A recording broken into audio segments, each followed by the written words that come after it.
Republic IAS में आपका स्वागत है दोस्तों। अभी हमने पढ़ा था तरंग चैप्टर का सब्जेक्टिव, उसको अच्छे से चैप्टर वाइज पढ़े थे और गुण देखे थे, तरंग की क्या क्या गुण होते हैं।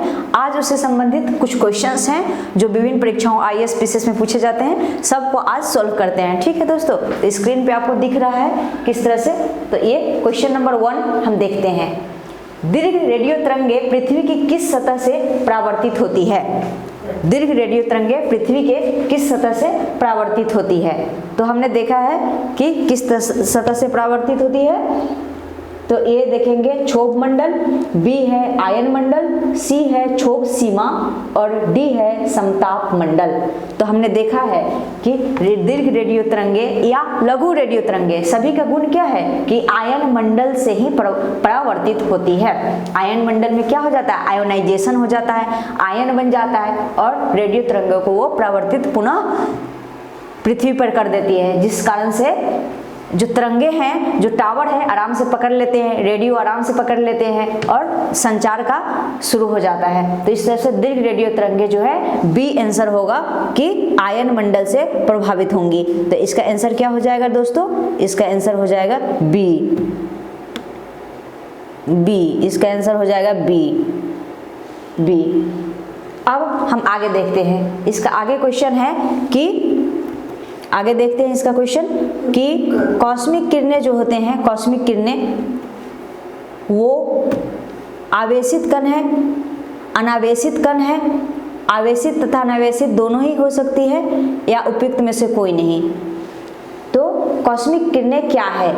आवेशित कण है कि अनावेशित कण है कि मतलब दोनों में से कोई नहीं है या फिर उपयुक्त में से कोई नहीं है? अनावेशित अनावेशित दोनों है या उपयुक्त में से कोई नहीं है।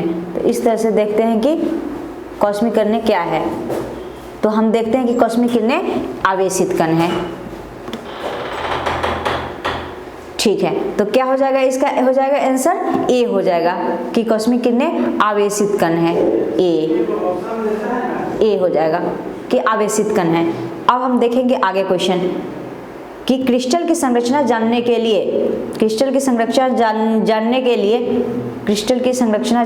लिए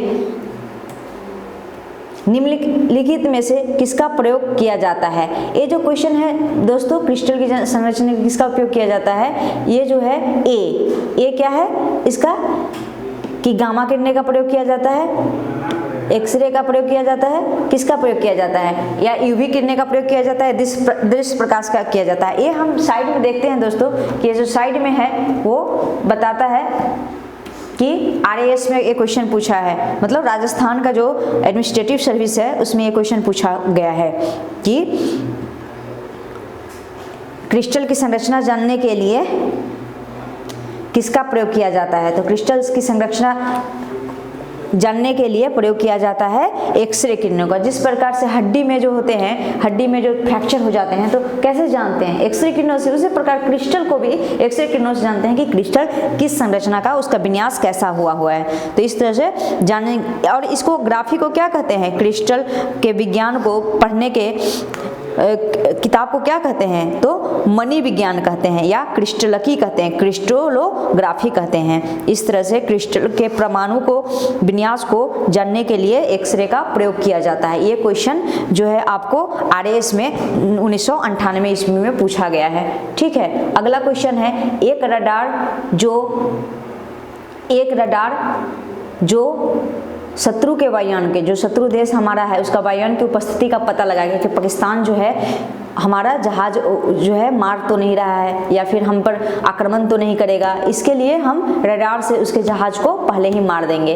इस तरह से हम देख रहे हैं कि एक रडार जो शत्रु के वायुयान की उपस्थिति का पता लगाता है, प्रयोग क्या किया जाता है उसमें? तो उसमें प्रयोग क्या किया जाता है? एक रडार को जानने के लिए तो प्रयोग किया जाता है रेडियो तरंगे का प्रयोग किया जाता है, रेडियो तरंगे का प्रयोग किया जाता है। ठीक है, तो इससे हम लोग जान जाएंगे कि किस प्रकार से रडार में रेडियो तरंगे का प्रयोग किया जाता है। अब इसमें पूछ सकता है कि लघु रेडियो तरंगे का प्रयोग किया जाता है, जैसा कि हमने अभी पढ़ा था, या दीर्घ रेडियो तरंगे का प्रयोग किया जाता है। तो इसमें होगा लघु का क्यों? क्योंकि लघु में आवृत्ति ज्यादा रहेगा। इससे आराम से हम पता कर लेंगे कि शत्रु का जहाज ये सब जो कहाँ है रडार से, इस तरह से इसमें लघु रेडियो तरंगों का प्रयोग किया जाता है। अगला क्वेश्चन दोस्तों हम देखते हैं कि क्या है। अगला क्वेश्चन जो है, निम्नलिखित में से किस प्रकार की तरंगों का प्रयोग रात्रि दृष्टि उपकरण में किया जाता है। जैसा कि हम देख रहे हैं कि क्वेश्चन दिया हुआ है कि रात्रि में किया जाता है।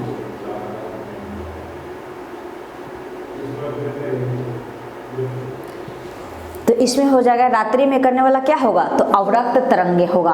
तो इसमें क्वेश्चन ए है रेडियो तरंगे, बी है सूक्ष्म तरंगे, सी है अवरक्त तरंगे और डी है उपयुक्त में से कोई नहीं। तो हमने अभी पढ़ा था चैप्टर, उसका ही क्वेश्चन हमने दिया है, आउट ऑफ सिलेबस नहीं दिया है आपको। हमने देखा था कि अवरक्त करने की क्या हो जाती है, वेवलेंथ ज़्यादा हो जाती है, जिससे आराम से उसको भेजा जा सकता है। जैसे उसका प्रयोग रेडियो मतलब इसका जैसे कि टीवी के रिमोट में किया जाता है और इसको किया जाता है उपग्रह में किया जाता है। और रात्रि में कहीं भी कुछ हो तो उपग्रह से आराम से पता कर लेंगे कि कोई वस्तु है। और अवरक्त तरंगे का प्रयोग किया जाता है रात्रि में कोई भी वस्तु को जानने के लिए। तो इसका आंसर हो जाएगा दोस्तों सी, इसका आंसर हो जाएगा, आंसर हो जाएगा सी। सी जो है इसका आंसर हो जाएगा सी, सी होगा इसका आंसर, अवरक्त तरंगे। ठीक है दोस्तों, आगे क्वेश्चन देखते हैं कि क्या है, आगे देखते हैं कि क्या है। तो क्वेश्चन जो है, अगला क्वेश्चन हम देखते हैं कि दूर संचार के लिए, जो स्क्रीन पे आपको अभी दिख रहा है, दूर संचार के लिए प्रयुक्त तरंगे हैं। तो स्क्रीन में आपको दिख रहा है कि दूर संचार के लिए कौन सा प्रयुक्त तरंगे हैं। हाँ,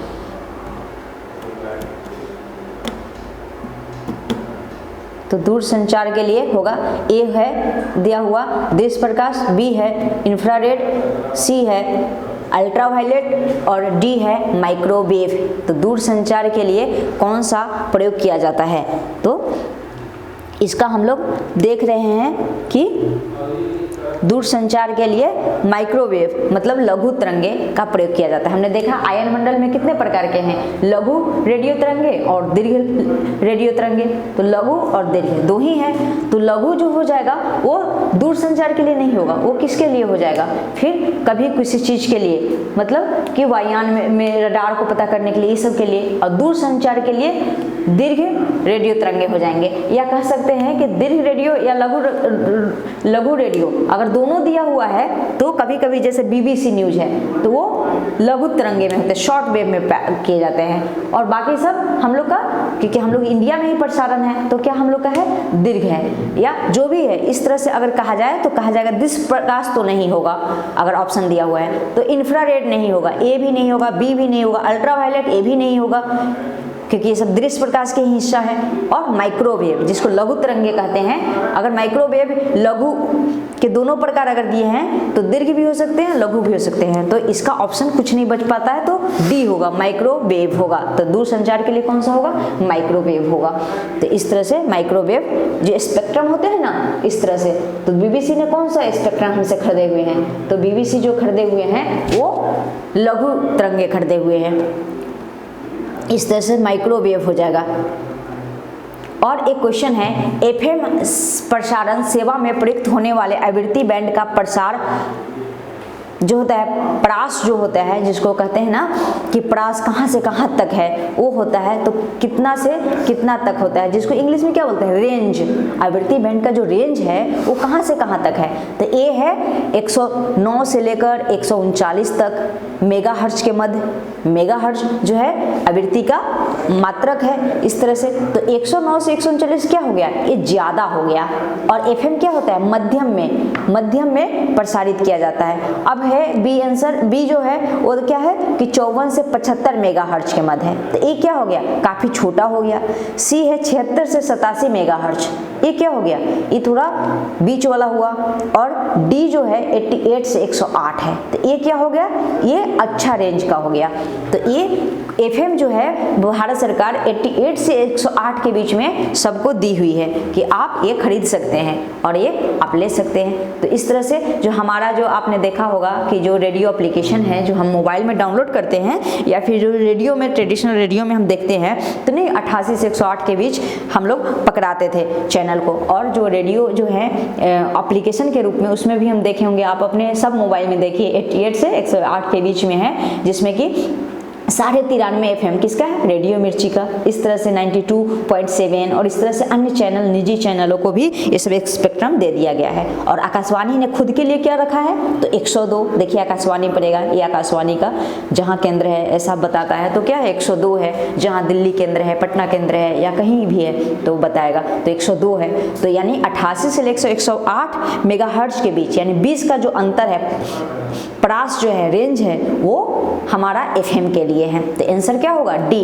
88 से 108 के बीच में। ठीक है, थैंक यू दोस्तों।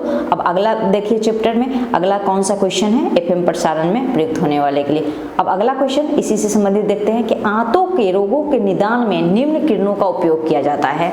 इस चैप्टर वाइज जो ऑब्जेक्टिव हम लोग बताते हैं ताकि एक बच्चा जो चैप्टर पढ़े वो आराम से इसका क्वेश्चन भी बना सके और आराम से BPSC और EPSC सबके क्वेश्चन आराम से जान सके। ये जो आंतों वाला जो क्वेश्चन पूछा गया है, ये आप लोग को क्वेश्चन पूछा गया है, ये 43 BPSC 1999 ईस्वी में ये क्वेश्चन पूछा गया है कि आंतों के रोगों के निदान में निम्न किरणों का उपयोग किया जाता है। तो इसका है एक्सरे किरणें, बीटा किरणें, अल्फा किरणें और गामा किरणें। तो आंतों के रोगों के लिए भी क्या हो जाएगा? एक्सरे किरणें ही होगा, क्योंकि अल्फा गामा ये सब इतना हानिकारक है कि इसका उपयोग नहीं किया जा सकता बीटा किरणों का। तो अल्फा बीटा गामा और एक्सरे किरणें, तो जो हड्डी का उपयोग है उसी में आंतों के रोग को भी एक्सरे का ही प्रयोग किया जाता है। तो आंसर क्या हो जाएगा दोस्तों? इसका एक्सरे किरणों का प्रयोग हो जाएगा, मतलब कि ए इसका आंसर हो जाएगा। जो मैं पिंक कलर से इसको घेर दे रही हूँ कि इसका आंसर क्या हो जाएगा? ए हो जाएगा। गुड। तो इस तरह से आप अगला क्वेश्चन हम देखते हैं कि क्या है। तो अगला क्वेश्चन क्या है कि CT स्कैन करने में प्रयोग में लाई क्या जाती है? तो CT स्कैन करने में क्या प्रयोग लाई जाती है? तो CT स्कैन करने में प्रयोग लाई जाती है ए अवरक्त किरणें, बी परासर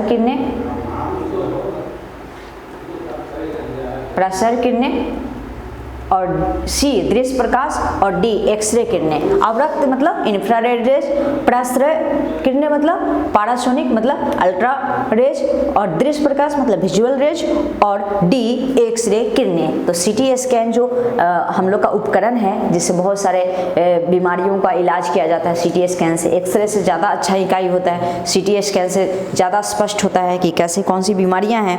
तो इसके ये क्वेश्चन आपको UPPCS के 2011 ईस्वी में भी पूछा गया है कि CT स्कैन में कौन सा प्रयोग किया जाता है। तो इसका आंसर हो जाएगा एक्सरे। आपने देख लिया कि पूरा मेडिकल में क्या हो रहा है? एक्सरे किरणें का ही प्रयोग हो रहा है, मोटा मोटी एक्सरे का ही प्रयोग हो रहा है। कुछ जैसे अल्ट्रासाउंड, तो अल्ट्रासाउंड के नाम से यह स्पष्ट है कि अल्ट्रासोनिक वेव का प्रयोग होगा, यानी प्रसरव किरणें का प्रयोग होगा। तो उससे नाम से भी समझ जाना है कि किसका प्रयोग हो रहा है। लेकिन उसको छोड़ दिया जाए तो मेडिकल में क्या प्रयोग हो रहा है? जितना भी इलाज है, जितने भी मेडिकल साइंस है, उसमें एक्सरे किरणें का ही प्रयोग हो जा रहा है। तो हम इसको अच्छे से रंग देते हैं कि इसका आंसर क्या हो जाएगा? डी इसका आंसर हो जाएगा, एक्सरे किरणें। ठीक है दोस्तों, तो इस तरह से आगे हम बढ़ते हैं, आगे पढ़ते हैं। तो इसका आगे बढ़ते हैं तो देखते हैं कि अगला क्वेश्चन क्या है। तो अगला क्वेश्चन आगे बढ़ते हैं, क्वेश्चन नंबर आगे है। तो देखते हैं कि जब तरंग की तरंग दैर्घ्य मतलब वेवलेंथ बढ़ता है तो आवृत्ति घटती है। ये हम जानते हैं कि तरंग दैर्घ्य जो बढ़ता है तो आवृत्ति घट जाती है। ये अलग से आपको इन्फॉर्मेशन भी दे दिया गया, आराम से जान जाइए। ट्रिक है भी है कि तरंग दैर्घ्य बढ़ते जाएगा, आवृत्ति घटते जाएगी। तो सबसे ज़्यादा तरंग दैर्घ्य किसकी है? लघु रेडियो वेव्स की। और उससे भी ज़्यादा किसकी है? तो दीर्घ रेडियो वेव्स की। लेकिन सबसे कम आवृत्ति किसकी है? तो कॉस्मिक वेव की। तो जो वेवलेंथ है, जो दीर्घ लघु तरंग की वेवलेंथ सबसे ज़्यादा है, तो आवृत्ति क्या हो जाएगी? सबसे कम हो जाएगी। और कॉस्मिक किरणें की आवृत्ति सबसे ज़्यादा हो जाएगी, तो वेवलेंथ कितना हो जाएगा? सबसे कम हो जाएगा। तो एक दूसरे से कैसे जुड़ा हुआ है इसको समझना है। ठीक है, तो इसमें से पूछ रहा है कि जब तरंग दैर्घ्य बढ़ता है तो आवृत्ति घट जाती है। निम्नलिखित में से सबसे अधिक तरंग दैर्घ्य किसका है?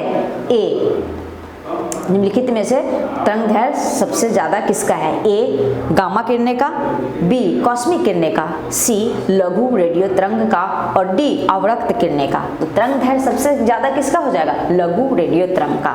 अगर ऑप्शन दिया रहता दीर्घ रेडियो तरंग तो दीर्घ हो जाता है, लेकिन इन चारों में से सबसे ज़्यादा किसका हो जाएगा? लघु रेडियो तरंग का, क्योंकि डी दीर्घ रेडियो तरंग का ऑप्शन नहीं है। इस तरह से गामा का आप जानते हैं कि बहुत ज़्यादा तीक्ष्ण क्षमता होती है, यानी कि उसका आवृत्ति ज़्यादा है। समझना है, हमने चैप्टर में भी पढ़ाया है कि स्किन को ज़्यादा तीक्ष्ण जो लगे उसकी आवृत्ति सबसे ज़्यादा होती है, और जो कम तीक्ष्ण लगे, जो हमारे लिए अनुकूल हो, वो वेवलेंथ उसका ज़्यादा होगा। ठीक है, आवृत्ति किसका ज़्यादा होगा? जो हमारे लिए नुकसान है। इस तरह से इसका आंसर होगा सी। इसका आंसर क्या हो जाएगा? सी हो जाएगा, लघु रेडियो तरंग। इसको पिंक रंग से बताते हैं कि लघु रेडियो तरंग की वेवलेंथ सबसे ज़्यादा हो जाएगी, जो दिया हुआ है उपयुक्त उसमें से। अब अगला क्वेश्चन हम देखते हैं कि निम्नलिखित में से किस तरंगों को चलने के लिए माध्यम की आवश्यकता होती है? मतलब किसको चलने के लिए माध्यम की आवश्यकता होगी? तो हम देख रहे हैं कि माध्यम की आवश्यकता किसको चलने के लिए होगी? तो इसमें हो जाएगा, क्या हो जाएगा? प्रकाश तरंगे। एक गलत टाइप हो गया है, इसको क्या करना है? इसको लिखना है प्रकाश तरंग। प्रथम तरंगे को क्या लिखना है? प्रकाश तरंगे। प्रकाश तरंगे हैं ये, प्रकाश तरंगे हैं, इसको करेक्शन कर लेना है आपको। बी है रेडियो लघु रेडियो तरंगे, सी है गामा किरणें और डी है ध्वनि तरंगे। तो किसमें माध्यम आवश्यकता नहीं होती है? तो आप देखे हैं कि ध्वनि को बिना माध्यम से चल ही नहीं सकती, क्योंकि ये इसमें माध्यम की जरूरत होती है। और लघु रेडियो तरंगे, प्रकाश तरंगे, गामा किरणें, ये सब क्या है? बिना माध्यम के भी चल सकती हैं। तो इस तरह से ध्वनि तरंगे को माध्यम की जरूरत होती है। तो आंसर क्या हो जाएगा इसका? आंसर इसका हो जाएगा डी। ठीक है दोस्तों, अब हम अगला क्वेश्चन देखते हैं कि ध्वनि की चाल निर्वात में कितनी होती है। ये बहुत अच्छा क्वेश्चन है कि ध्वनि की चाल निर्वात में कितनी होती है। तो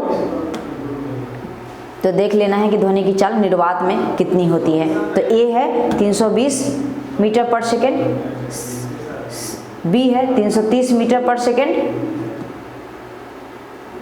सी है 0 और डी है इनमें से कोई नहीं। तो आप हमने अच्छे से पढ़ा है कि ध्वनि जो है बिना माध्यम से चल ही नहीं सकती, तो 0 हो जाएगा निर्वात में। निर्वात में क्या है? एक भी माध्यम नहीं है, हवा एकदम निकाल दिया जाता है और उसका निर्वात बना दिया जाता है, वैक्यूम जिसको कहते हैं। तो उसमें क्या हो जाएगा? ध्वनि की चाल उसमें 0 हो जाएगा। और प्रकाश आराम से चलेगा, लेकिन ध्वनि बिल्कुल नहीं चल सकता, उसकी 0 स्पीड हो जाएगी। उसमें कोई कण ही नहीं है, कोई हवा ही नहीं है, वैक्यूम है, तो उसको चल नहीं सकता। वो 320 मीटर 330 मीटर एक कन्फ्यूजन करने के लिए दोस्तों दिया गया है। तो इस तरह से इसका ध्वनि में निर्वात की चाल कितनी हो जाएगी? तो निर्वात की चाल ये 0 हो जाएगी, जिसको सी हम टिक मार रहे हैं पिंक रंग से, यही हो जाएगी इसकी।